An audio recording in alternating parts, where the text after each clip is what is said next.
नमस्ते दोस्तों, स्वागत है आपका इस नई कहानी में। दोस्तों, हमारी आज की कहानी है हवस। दोस्तों, सहेली की शादी पर मुझे उस दरिंदे ने देखा था। वो संगीत की रात थी। उसकी हवस भरी नजरों ने मुझे बड़ा परेशान कर रखा था। फिर मेहंदी की रात सब लोग रस्म में मशरूफ थे जब उसने किसी मुलाजिमा के जरिए अपने कमरे तक बुलवाया। जब मैं अंदर गई तो वो अपने 3 दोस्तों के साथ सिगरेट नोशी में मशरूफ था। फिर उसने मुझे पकड़ा और दरवाजा लॉक कर दिया। फिर उन चारों लड़कों ने मेरे साथ। दोस्तों, आगे की कहानी सुनने के लिए आपसे हमारी हाथ जोड़कर विनती है कि आप लोग कहानी को सुनकर हमारे चैनल को सब्सक्राइब करना भूल जाते हैं। कृपया सबसे पहले हमारे चैनल को सब्सक्राइब कर लें।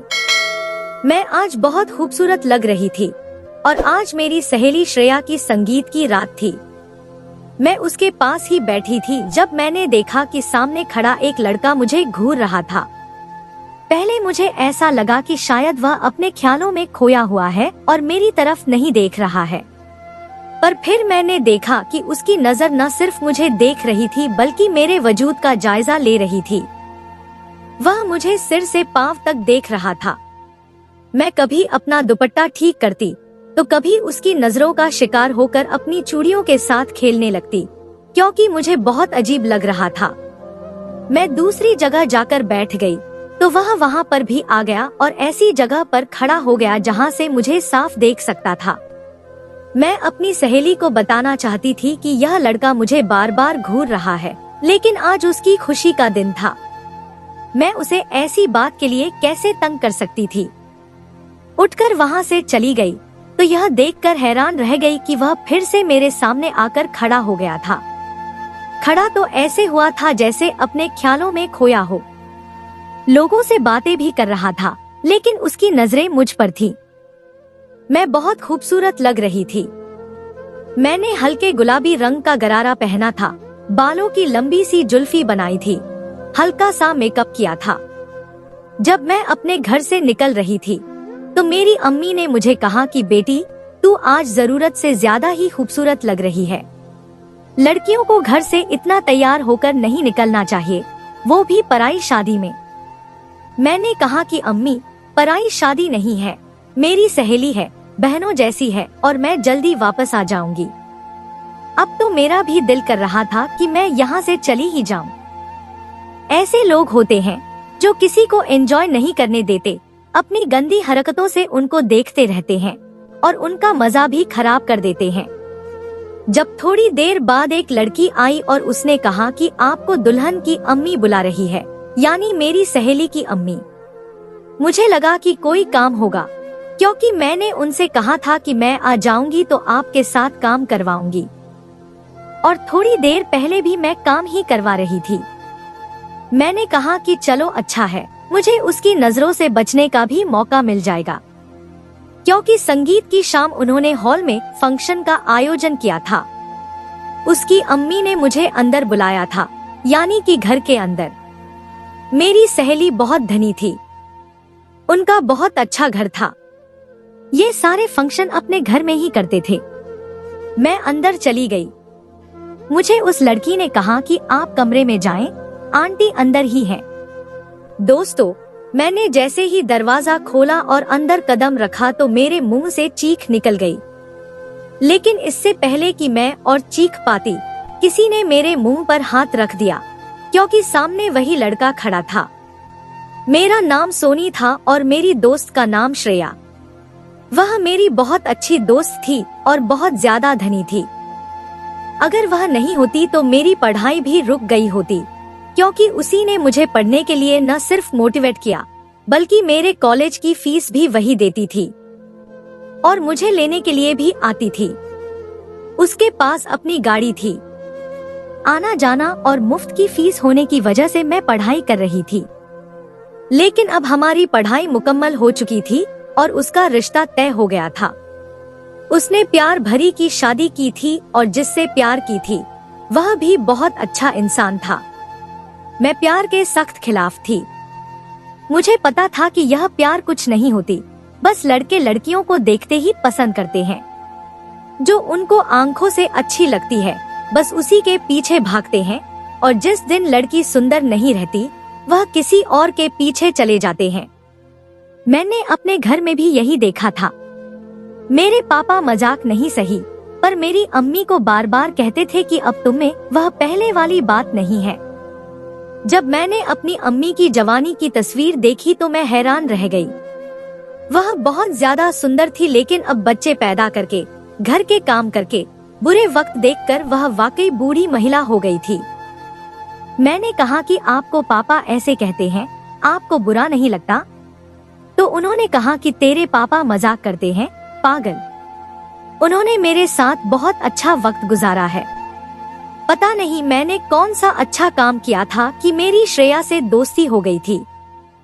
वह बहुत अच्छी लड़की थी, और जब उसने की तो मैंने उसे कहा था कि यह प्यार कहीं तुझे बर्बाद न कर दे। तो उसने कहा था कि नहीं, मेरा होने वाला पति बहुत अच्छा इंसान है। मैंने पहले उसकी बात को याद नहीं किया, लेकिन जब मैं उनसे मिली तो मुझे भी इस बात का यकीन हो गया कि वह एक बहुत अच्छा और सुलझा हुआ इंसान था। उसका नाम रणवीर था। मैं भी उसे जानती थी और मिल भी चुकी थी, बल्कि मुझे श्रेया ने बड़े फख्र से मिलवाया था कि यह है मेरी सहेली जो मेरी बहनों से भी बढ़कर है। उसका पति बहुत अच्छा था, यानी कि उसका होने वाला पति। मैं भी प्रसन्न थी। मैंने कहा कि वाकई उसकी शादी बहुत अच्छी जगह हुई है, पर हम लोग बहुत गरीब थे। मुझे हमेशा से ही अपनी ख्वाहिशों को मारना पड़ता था। छोटी छोटी चीजों के लिए मैं तरसती रहती थी, पर श्रेया की वजह से मेरे फिर भी कुछ ना कुछ सपने तो पूरे हो जाते थे। पर मुझे बार बार हर बात के लिए उसे कहना अच्छा नहीं लगता था, और फिर इंसान के ख्वाबों की कोई हद नहीं होती, वह आगे से आगे ही बढ़ता जाता है। मेरी दोस्त उन लड़कियों में से थी जो अगर मैं कहती कि मुझे गुलाबी हरे बहुत पसंद है तो वह मेरे सामने नीले हरे की चीजों का ढेर लगा देती थी, जो उसके पास भी कमी नहीं थी। इसलिए मैं उसके सामने सोच समझकर बोलती थी। वह अपने लिए कोई चीज लेकर आती, मुझसे पूछती कैसी है। मैं कहती कि हाँ बहुत अच्छी है, तो वह कहती तुम रख लो, तुम ले लो, तुम पर बहुत ज्यादा अच्छी लगेगी। यही बात थी। वही मुझे कपड़े लेके देती, वही जूती। दोस्तों, मेरी बाकी सारी कजिन्स मुझसे जलती थी और सब रिश्तेदार मेरी अम्मी के कान भरते थे। वह कहते थे कि इस धनी लड़की के चक्कर में पड़ के आपकी बेटी किसी दिन कोई ऐसा गुल खिलाएगी कि आपके मरे हुए पति की रूह भी तड़प उठेगी। हाँ, रिश्तेदार तो ऐसी ही बातें करते हैं और ऐसे बोलते हैं कि जैसे कान फाड़ के बोल रहे हैं। मेरी अम्मी बार बार मुझसे कहती थी कि वह धनी है। जब दोनों लोग एक हैसियत के हों तो उनके अंदर दोस्ती होती है, लेकिन जब हैसियत में इतना फर्क हो तो वह दोस्ती नहीं, रहम बन जाती है। और वह तेरे लिए तोहफे नहीं लाती, वह तुझे खैरात देती है। मेरी अम्मी कान की भरे थी, लोगों की बातों में बहुत जल्दी आ जाती थी, लेकिन मैं जानती थी कि श्रेया के दिल में मेरे लिए सच्ची दोस्ती और जुनून है, और मेरे दिल में भी उसके लिए यही सब कुछ था। उसने कहा कि मेरी शादी बहुत बड़े पैमाने पर होने वाली है। हम लोगों ने टोटल 7 फंक्शन करने हैं। मैंने कहा कि तुम 7 की बात करती हो, मेरे पास तो एक फंक्शन में पहनने के लिए भी जोड़ा नहीं है। उसने कहा कि तुम्हें जोड़ा बनवाने का कौन कह रहा है, मैं तुम्हारे लिए सारे जोड़े बनवा दूंगी, बस तुम आने की तैयारी करो। तुमने मेरे साथ साथ रहना है, बिल्कुल मेरी बहनों की तरह, और जूता चुराई की रस्म भी तुम ही करना, और रणवीर से पूरे 3 लाख रुपए मांगना। मैंने कहा कि 3 लाख? मैं हैरान हुई। मैंने कहा कि ठीक है, 3 लाख मांग लूंगी, लेकिन फिर तुम्हें वापस दे दूंगी। उसने कहा कि पागल, वापस नहीं देने, अपने पास ही रखना। मैं तो बहुत खुश हो गई। मैंने अम्मी को यह बात बताई तो मेरी अम्मी कहने लगी कि मेरा तो दिल बैठा जा रहा है, यह लड़की हम पर इतनी मेहरबान क्यों कर रही है। और फिर तू उसके खानदान की शादी में जाएगी, वहाँ पर तो उसके और भी रिश्तेदार आए होंगे, हर अच्छी बुरी नजर तुझ पर पड़ेगी। बेटी, तू बहुत सुंदर है, तू श्रेया से भी ज्यादा खूबसूरत है। उसके पास पैसा है, घर है, परिवार है, लेकिन उसके पास चेहरा नहीं है। तेरे पास पैसा नहीं है, पर है तो बहुत ज्यादा सुंदर है। कल को तेरी शादी भी उसके पति जैसे धनी आदमी से हो सकती है, लेकिन इसके लिए तेरा दामन बिल्कुल साफ होना चाहिए। तेरे पीछे कोई बात नहीं होनी चाहिए, वरना कोई रिश्ता नहीं करेगा। मैं अपनी अम्मी को हैरान होकर देख रही थी। मैंने कहा कि मेरी अम्मी कैसी बातें कर रही है। मेरी अम्मी कभी भी श्रेया को अच्छा नहीं समझती थी, जबकि वह भी मेरी अम्मी को अम्मी कहकर ही बुलाती थी और उनके लिए भी तोहफे लाती थी। उसकी किस्मत खूबसूरत है, लेकिन तेरी शक्ल ऐसी है कि कोई भी तेरा दीवाना हो सकता है। मैंने कहा कि अम्मी, आप मेरी तारीफ कर रही हैं या मुझे डरा रही हैं? और फिर वह मेरे लिए इतना कुछ करती है, क्या मैं उसकी शादी में नहीं जाऊं? मेरी अम्मी ने मुझे उसकी शादी में जाने की इजाजत दे दी थी, लेकिन कहा था कि रात को जल्दी वापस आना है। इससे पहले उसकी मेहंदी की रस्म थी, जिसमें उसे पीला जोड़ा दे दिया गया था और कहा था कि अब शादी तक उसने यही कपड़े पहन के रखने हैं। यह लोग वैसे तो बहुत धनी थे, लेकिन रस्मों को निभा रहे थे क्योंकि इसमें उनको मजा भी आ रहा था और एंजॉयमेंट भी हो रही थी। एक दिन जब मैं उसके घर पर ही थी और हम लोग शॉपिंग करने के लिए निकलने लगे थे, तो उसने मुझे अपने एक कजिन से मिलवाया था। दोस्तों, उसने कहा कि इसका नाम राजेश है, ये बहुत अच्छा लड़का है, अकेला भाई है, अभी अभी बाहर के मुल्क से पढ़ के आया है। उसकी अम्मी उसके लिए रिश्ता तलाश कर रही हैं। मैंने कहा था कि मुझे ये सब कुछ क्यों बता रही थी और मुझे उससे क्यों मिलवा रही थी, क्योंकि जब मैंने उससे मुंह से हेलो कहा तो उसने मेरी तरफ हाथ बढ़ाया, लेकिन मैंने उससे हाथ नहीं मिलाया। मैं इस मामले में बहुत पक्की थी, मैं गैर मर्दों से कभी हाथ नहीं मिलाती थी। उसने कहा कि तुमने ना हाथ मिलाकर बेचारे की बेइज्जती कर दी, लेकिन कोई बात नहीं, वो समझ गया होगा। मैंने कहा कि मिलवाया क्यों था मुझे उससे? तो कहने लगी कि इसीलिए मिलवाया था कि मैं चाहती हूँ कि तुम्हारी शादी उससे हो जाए। मैंने कहा कि तुम लोग इतने धनी और हम लोग गरीब। मेरे पापा इस दुनिया में नहीं हैं। बड़ी बहन की शादी करवाई है, और किससे करवाई है जानती हो? एक मामूली पोस्टमैन से। और मेरी अम्मी लोगों के कपड़े बनाती हैं। और तुम कह रही हो ये लड़का बाहर से पढ़ के आया है, फिर मेरे साथ शादी क्यों करेगा? तो मुझे श्रेया ने कहा था कि उन लोगों को बहुत अच्छी, खूबसूरत और सीधी सादी सी लड़की चाहिए, और फिर उन्होंने बेटी लेनी है, देनी नहीं है। वो तुम्हारा घर क्यों देखेंगे? शादी के बाद तुम्हें यहाँ से वापस अपने साथ बाहर के मुल्क ले जाएंगे। फिर वहाँ के किसको पता चलेगा कि तुम्हारा फैमिली बैकग्राउंड कैसा था। और तुम्हारा फैमिली बैकग्राउंड बुरा नहीं है, बार बार अपने आप को गरीब नहीं कहा करो। मैंने उसे कह दिया था कि मुझे तुम्हारा ये कजिन बिल्कुल अच्छा नहीं लगा, पर उसने कहा था कि पहले पहले ऐसे ही होता है, कोई अच्छा नहीं लगता, फिर प्यार हो जाती है तो सब अच्छा लगने लगता है। उसने कहा था कि एक दफा मेरी शादी हो जाए, उसके बाद मैं तुम्हारी रिश्ते की बात चलाऊंगी। और आज संगीत में जब मैं मौजूद थी तो देख रही थी कि यही शख्स मुझे अजीब नजरों से देख रहा था। वह मुझे इस तरह से नहीं देख रहा था कि जैसे मैं उसे अच्छी लग रही हूँ, बल्कि वह मुझे ऐसे देख रहा था कि जैसे मुझे अपना शिकार समझ रहा हो। औरत को भगवान ने ये ताकत दी है कि वह मर्द की नजर को पहचान जाती है, और मैं भी पहचान गई थी। मुझे बहुत अजीब सा महसूस हो रहा था। श्रेया ने मुझे कहा था कि मेरे पास ही बैठना, लेकिन मैं इधर उधर फिर रही थी, क्योंकि मैं जहाँ भी जाकर बैठती वह मेरे सामने आकर खड़ा हो जाता। कभी सिगरेट जला लेता और कभी मुंह से धुआं उड़ाते हुए मेरी तरफ ऐसे देखता कि जैसे मुझे किसी ने उसकी गुलामी में दे दिया हो, और अब वह जो कहेगा वह मुझे करना पड़ेगा।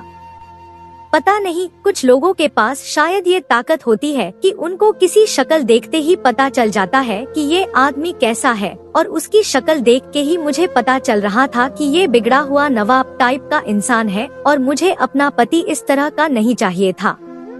मुझे तो ऐसा पति चाहिए था जिसे दूसरों से प्यार करने की आदत हो, जो लोगों का एहसास कर सके, जो मेरी तरह एक सीधा सादा आम सा इंसान हो, दोस्तों, मुझे बड़े घर में रहने वाला कोई अमीर आदमी नहीं, बल्कि छोटी सी घर में रहने वाला एक अच्छा इंसान चाहिए था। और मुझे उस वक्त ऐसा लगता था कि अगर मैं ऐसा सोचती हूँ तो मुझे जरूर कोई अच्छा इंसान ही मिलेगा, मेरे साथ कुछ बुरा नहीं होगा। मेरे बड़े बड़े सपने नहीं थे, तो छोटी सी घर में रहने वाली एक आम सी भारतीय नारी बनना चाहती थी जो अपने पति के लिए कुछ भी कर सकती है। मैंने श्रेया से पूछा था कि क्या तुमने उसको बताया है कि तुम उसके साथ मेरे रिश्ते की बात चलाना चाहती हो? तो उसने कहा था कि नहीं, अभी मैंने किसी से भी बात नहीं की, अभी सिर्फ तुम्हें दिखा रही हूँ। तुम मेरी दोस्त हो, इसलिए अगर तुम्हें पसंद नहीं होगा तो नहीं करेंगे, लेकिन ऐसा लड़का किसको पसंद नहीं होगा यार? ये तो रणवीर से भी ज्यादा खूबसूरत और जवान है। मैं उस लड़के के हाथों बड़ी परेशान हो गई थी। अपनी अकेली सहेली की फंक्शन था और मैं एंजॉय भी नहीं कर पा रही थी। ऊपर से उसने मेरे लिए जो सूट फाइनल किया था उसमें मैं कुछ ज्यादा ही हसीन लग रही थी। मुझे ऐसे कपड़े नहीं पहनने चाहिए थे। मुझे कोई ऐसा जोड़ा पहनना चाहिए था जिसमें मैं इतनी ज्यादा सुंदर ना लगती कि लोगों की नजरें मुझे देख सकती। मेरी अम्मी ठीक कह रही थी। क्या मुझे वापस चले जाना चाहिए था?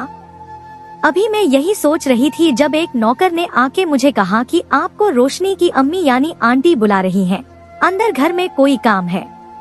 मैं खुश हो गई कि चलो घर के अंदर चली जाती हूँ, फिर मुझे उसकी नजरों के सामने भी नहीं रहना पड़ेगा। वो नौकरानी मुझे एक रूम में ले गई। मैं इस घर को अच्छी तरह जानती थी। ये रूम ना तो श्रेया का था और ना ही उसकी अम्मी का, बस ऐसे ही बंद पड़ा रहता था क्योंकि इस घर में कमरे बहुत ज्यादा थे। ये बहुत बड़ा घर था। श्रेया बहुत ज्यादा धनी थी और घर के लोग कम थे, लेकिन कमरे ज्यादा थे। पर शादी वाला घर था तो हर कमरे में ही कोई ना कोई काम होता है और सारे कमरे इस्तेमाल हो जाते हैं। मुझे लगा कि शायद कोई काम होगा। बाहर वो लोग रस्मों में मशगूल थे।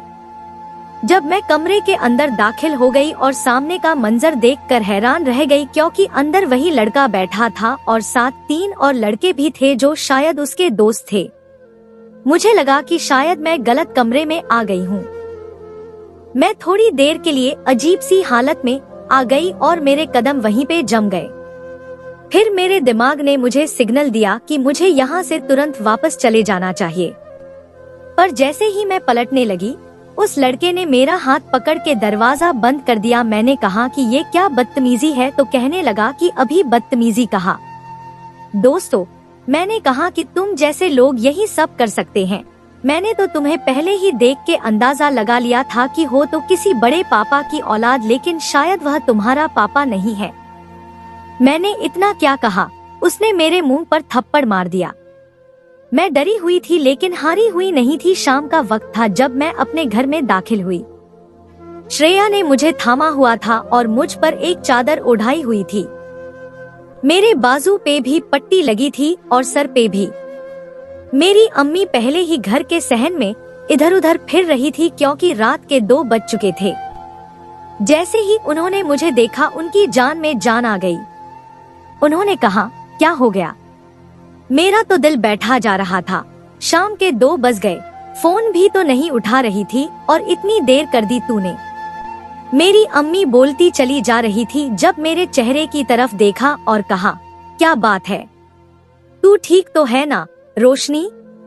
मैंने कहा हाँ, और हाँ में सर हिला दिया। मेरी दोस्त भी काफी परेशान लग रही थी।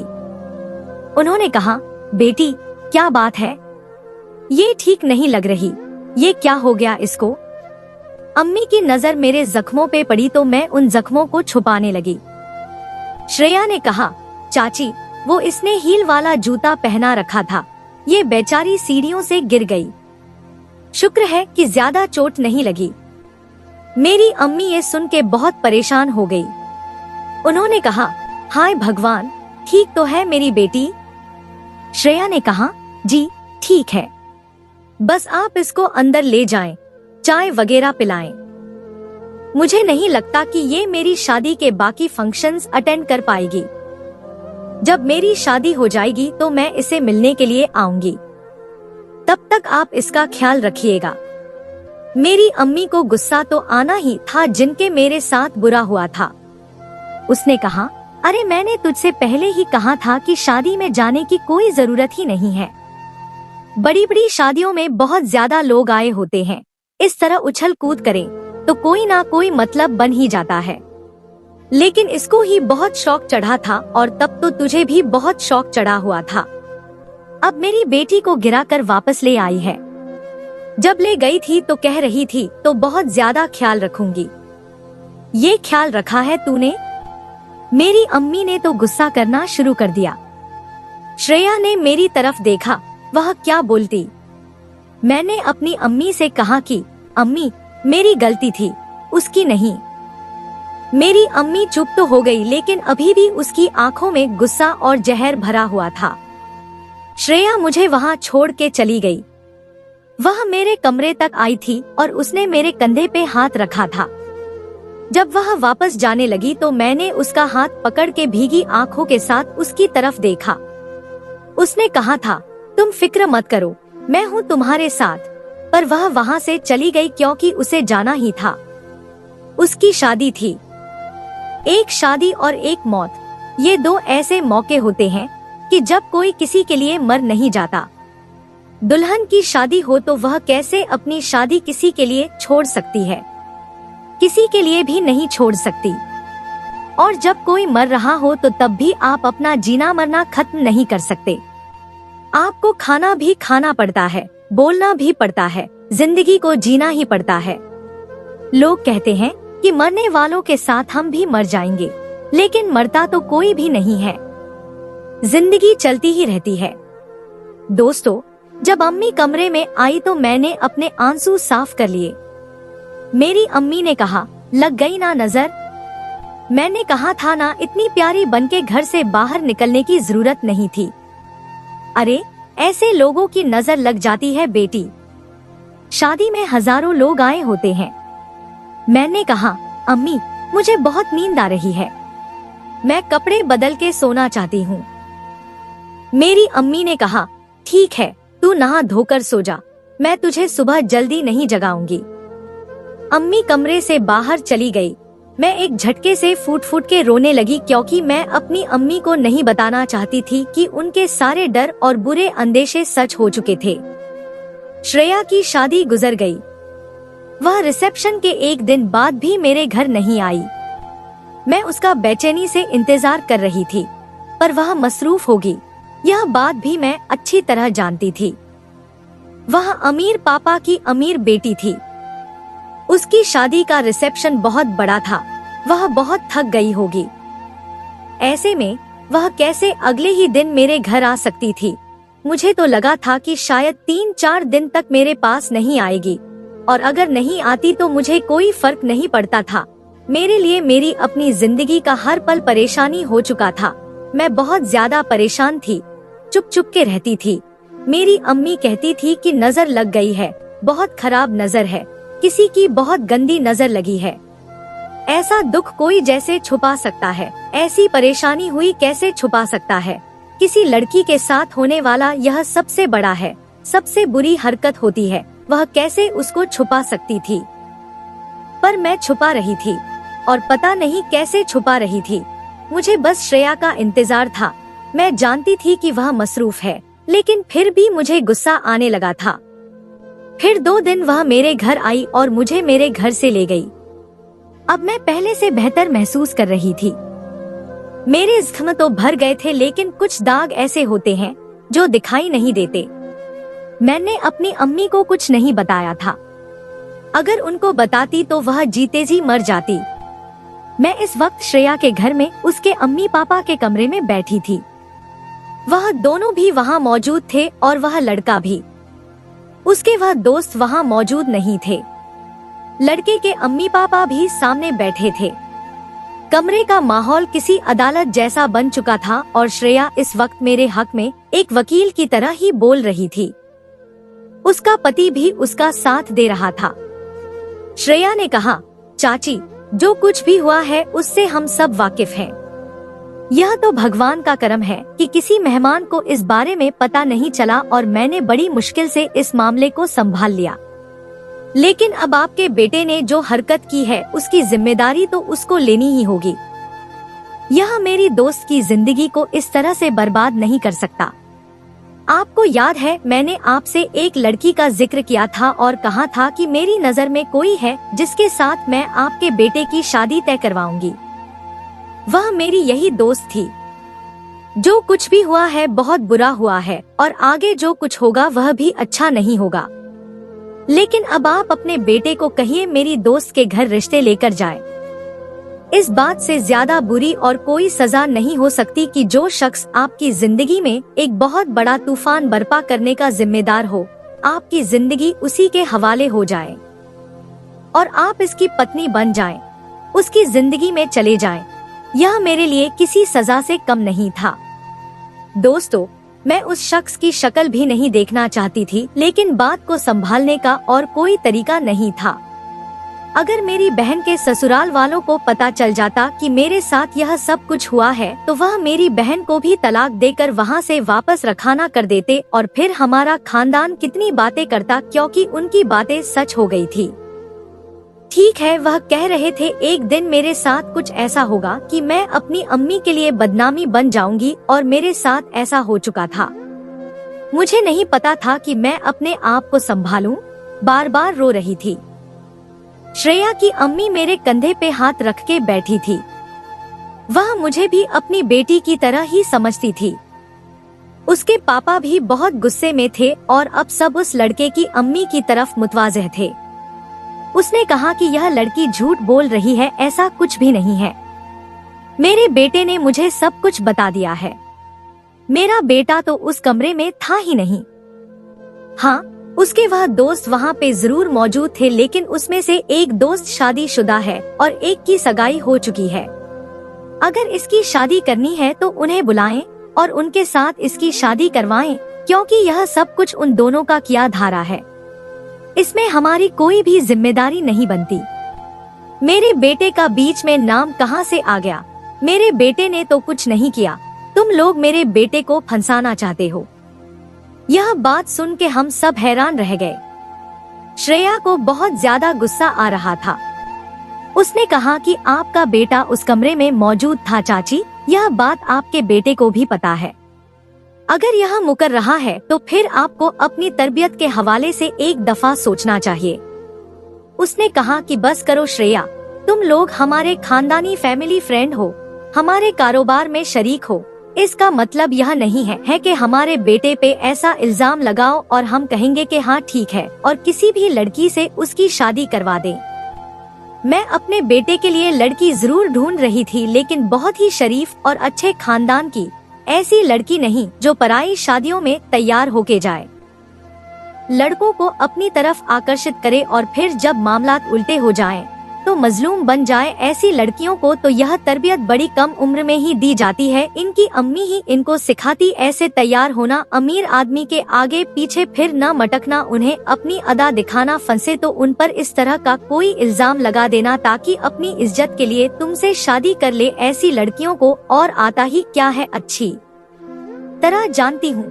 मैं देख रही थी मैं इसको कहाँ इसकी नजर जा रही थी, कैसे टाइट कपड़े पहन के घूम रही थी। इतना ही इसको अपना ख्याल था तो इतना तैयार होकर क्यों तारा सदा कपड़े में तैयार होकर आ जाती, जबकि श्रेया भी अच्छी तरह जानती थी कि उसने ही मुझे तैयार करवाया था। मैं तो तैयार भी नहीं होना चाहती थी। जब इस तरह का मामला होता है तो इल्जाम ही तो लगते हैं और मुझ में पर इल्जाम ही लग रहे थे। दोस्तों, मैंने सोचा भी नहीं था कि मुझे कभी यह सब कुछ सुनना पड़ेगा, इस तरह की बातें सुननी पड़ेंगी। मेरी रूह पर कितने जख्म लगे थे यह मैं ही जानती थी और अभी भी मुझे कोई तसल्ली नहीं मिल रही थी। यह सब कुछ मेरे लिए बहुत मुश्किल था। श्रेया के पति ने कहा कि चाची गलती हुई है और आपके बेटे से ही हुई है। अब आप न माने तो वो अलग बात है, लेकिन हम आपके बेटे की जुबान से सुनना चाहते हैं। उस लड़के ने कहा कि यह लड़की झूठ बोल रही है, मेरा इसके साथ कोई वास्ता नहीं है। मुझे अजीब सा महसूस होने लगा और ऐसा लगने लगा कि जैसे मेरा दिमाग फट जाएगा। मैं वहाँ पर बेहोश हो गई। जब होश में आई तो अस्पताल में थी। श्रेया अपना सर पकड़े बैठी थी। अभी उसकी शादी हुई थी और वो बेचारी उन मामलात में फंस गई थी। मेरी खराब किस्मत के पीछे वो जिम्मेदार तो नहीं थी ना। यह सब मेरे साथ होना लिखा था, तभी मेरे साथ हुआ था और मुझसे माफी मांग रही थी। कह रही थी कि यह सब मेरी वजह से हुआ है। मैंने तुम्हें शादी में बुलाया था और खुद मैं अपनी जिंदगी में मस्त हो गई और तुम्हें अकेला छोड़ दिया। मैंने उनसे कहा कि मुझे तुमने नहीं, मेरी किस्मत में अकेला छोड़ दिया। मेरे भगवान ने मुझे अकेला छोड़ दिया और मेरे साथ यह सब कुछ हो गया। अब मैं क्या करूं? तुम्हारे लिए भी मुसीबत बन रही हूं।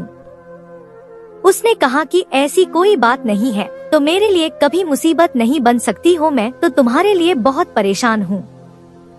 ऐसे कौन किसी के लिए करता है? उसका पति भी अच्छा इंसान था, वह भी हमारे साथ खड़ा था, आगे पीछे भाग रहा था। गर्मी में हमारी वजह से उसे इधर उधर भगाना पड़ रहा था। जबकि मुझे अच्छी तरह याद है कि श्रेया ने कहा था कि रिसेप्शन के अगले दिन ही वह लोग हनीमून पर जा रहे हैं, पर वह हनीमून पर नहीं गए थे। यहाँ मेरे साथ सब मामला सीधे करवाते फिर रहे थे। वह लड़का तो बहुत ही बुरा आदमी था, वह तो किसी बात पर आने को तैयार ही नहीं था, अपनी गलती सुधारना नहीं चाहता था। श्रेया का कहना था कि हम उन लोगों पे केस तो कर सकते हैं, लेकिन इस तरह मामला सीधे नहीं होंगे और बिगड़ जाएंगे और तुम्हारी इज्जत कोर्ट कचहरियों में रूलती फिरेगी। यह तो हम दोनों ही जानते थे कि हमें इंसाफ मिल भी जाता तो उसका रास्ता कितना मुश्किल था। हमने सब कुछ भगवान पे छोड़ दिया। मैं डॉक्टर के पास गई और डॉक्टर ने मुझे कहा कि जो कुछ भी हुआ है वो सब अपनी जगह, लेकिन हमें ये देखना होगा कि कहीं आप अम्मी तो नहीं बनने वाली।